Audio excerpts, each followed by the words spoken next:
গরিবের পয়লা বৈশাখের জামা। বেটু,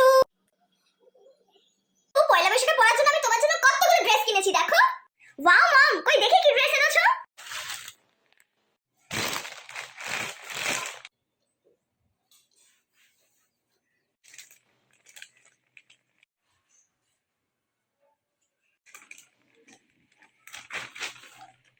দিদি ভাই, তোমার তো পয়লা বৈশাখে কত জামা হয়েছে।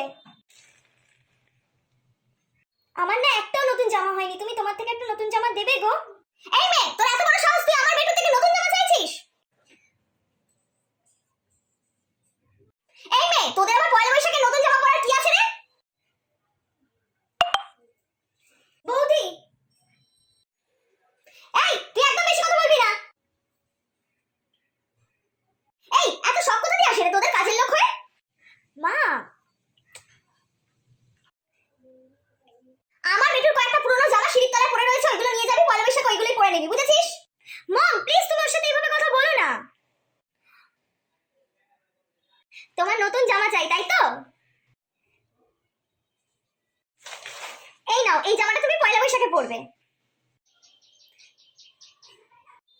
না গো দিদিমণি, তুমি তোমার নতুন জামা ওকে দিও না। আমরা তো সত্যিই গরিব, বলো, আমাদের নতুন জামা পরার অধিকার নেই। কাকি প্লিজ এইভাবে বলো না, আমি আমার মা হয়ে তোমাদের কাছে ক্ষমা চাইছি।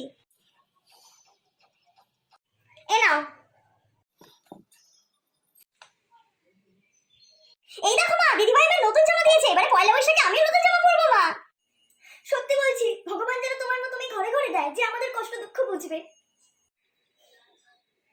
মা, তোমার ওনাদের সাথে ব্যবহার করাটা উচিত হয়নি, তুমি একদম ঠিক করনি এটা। পরে কথা বলছি তোমার সাথে।